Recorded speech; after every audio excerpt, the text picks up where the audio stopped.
Kita ke Amerika sekarang. Kita harus memahami Amerika dan terus mempelajari Amerika untuk yang jelek tidak kita tiru, tetapi untuk diwaspadai. Dan kita antisipasi sebelum Amerika kita perdayai mereka nantinya. Diskusi kita adalah bagaimana Amerika untung dari perang di Ukraina. Informasi kali ini adalah untuk mencontoh pada saat nanti Indonesia tidak lagi dikelola old mind, di mana Indonesia pasti arahnya akan menjadi negara pengendali dunia atau global player. Indonesia bukan lagi seperti yang dikelola old minder, hanya dijadikan sebagai negara pasar produk negara besar. Atau Indonesia hanya jadi negara yang disedot sumber daya alamnya sampai habis. Hingga suatu saat nanti anak cucu kita terheran-heran karena sudah kekayaan alamnya habis, yang tersisa buat Indonesia hanya hutang yang menumpuk. Anak cucu kita pasti teringat, era siapa yang melakukan hal itu semua. Bener deh, anak cucu kita akan kita ceritakan apa yang mbah-mbahnya lakukan atau opung-opungnya lakukan dulu di masa old mind yang menghasilkan keanehan namun nyata. Anehnya bagaimana? Nggak tahu gimana kelolaan negaranya waktu itu. Harusnya kalau kekayaan Indonesia habis karena dijual, ya Indonesia dapat dolar lah setidaknya, atau uang. Lah ternyata waktu dulu sama opung-opung kita kekayaan alam habis, hutang nambah banyak. Tapi di media-media kita dibilang negara Indonesia waktu itu negaranya maju dan berkembang. Lalu kemudian hari anak cucu kita pada nanya, apa yang berkembang coy? Ini kita masih tanggung hutang dan kita miskin, kekayaan alamnya habis. Kalau nggak habis kekayaan alamnya rusak, nggak bisa ditambang lagi. Karena nambangnya waktu itu brutal yang dilakukan oleh opung-opung dulu. Oke, kita kembali ke topik utama. Fokus kita ke Amerika sekarang. DPR Amerika baru saja menyetujui anggaran perang terbesar dalam sejarah Amerika dan sejarah dunia, yaitu jumlah anggaran budget militer Amerika di tahun 2023 adalah sebesar 858 billion dolar atau 5 kali dari APBN Indonesia dalam setahun. Angka tersebut bahkan 45 billion dolar lebih banyak dari angka yang diusulkan oleh Joe Biden. Dalam angka itu ada angka bantuan terhadap Ukraina hampir 1 billion dolar dan anggaran persenjataan sehubungan dengan perang Ukraina yang berupa kontrak yang jatuh ke Defense Military Complex. Angkanya mengejutkan, luar biasa besarnya. Kita fokuskan ke bantuan militer ke Ukraina. Pastinya tidak ada satu lembar dolar pun yang akan Ukraina dapat, tetapi senjata dan statusnya adalah hutang. Lalu anggaran militer berupa kontrak yang diberikan kepada perusahaan kontraktor pertahanan Amerika.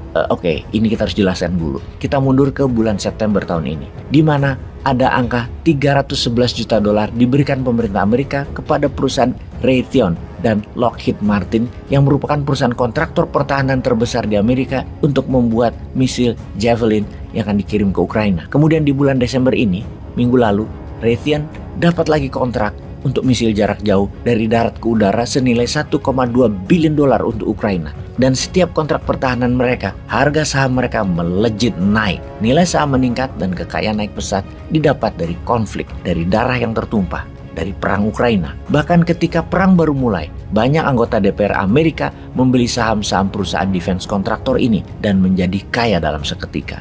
Karena mereka dapat bocoran sebelum hal ini terjadi di publik. Saham perusahaan seperti Lockheed Martin, Northrop Grumman Corporation, Raytheon dan lain sebagainya, kita berikan angka dan data. Saham Lockheed Martin melompat 430 dolar per share di bulan Februari akhir ketika perang Ukraina terjadi, yaitu naik sekitar 23%. Cerita yang sama dengan perusahaan Northrop Grumman, sahamnya dari 386 dolar jadi 485 dolar, naik 26% dalam satu bulan ketika perang dimulai di bulan Februari 2022. Jadi yang kita mau jelaskan di sini adalah perusahaan seperti Lockheed, Northrop, dan Raytheon, mereka mendapatkan keuntungan dari darah tertumpah karena peperangan.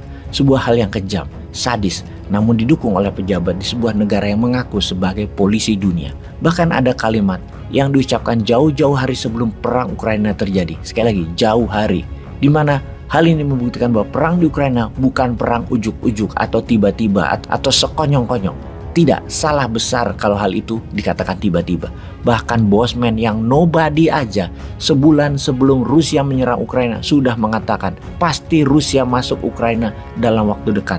Karena salah satunya mendapatkan informasi ini. Informasi dari CEO-nya Raytheon, Gray Hayes, yang mengatakan secara resmi dalam sebuah wawancara di awal tahun 2022, dan ini kita quote, "Kami melihat bahwa ada peluang sangat besar dalam perdagangan internasional dengan adanya ketegangan di Eropa Timur dan Laut Cina Selatan yang mengharuskan Amerika bersiap-siap menganggarkan dana untuk persenjataan, dan kita, Raytheon tentunya, berharap akan mendapatkan keuntungan dari sana. Ini pernyataan sebelum perang serbuan Rusia ke Ukraina, alias Amerika sudah tahu dan senjata sudah disiapkan untuk untung dagang. Defense kontraktor Amerika itu mendapatkan keuntungan dari konflik, dari perang, dari kerusakan, dari tumpah darah. Perang menguntungkan pemegang saham, investor, dan perusahaan alat perang memberikan 20% kontribusi untuk APBN Amerika. Perang adalah create demand negara Amerika. Dagang dan perang itu jadi APBN muter dan APBN untung. Bukan hanya memajaki rakyat ala negara cupu. Secara kejahatan kemanusiaan adalah perusahaan kontraktor yang dagang itu ternyata untung terus. Bahkan sampai Desember, saham mereka masih terus naik.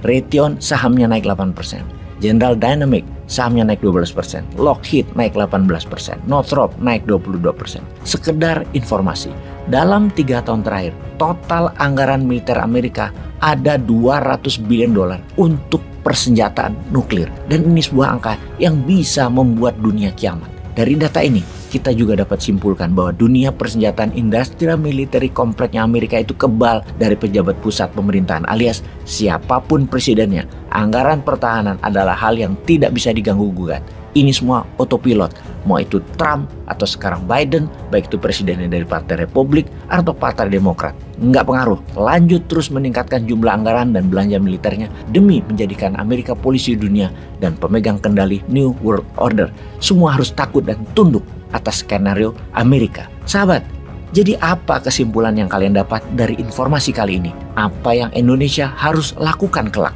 Kalau yang sekarang sudah buat apa untuk Indonesia menjadi pemain global?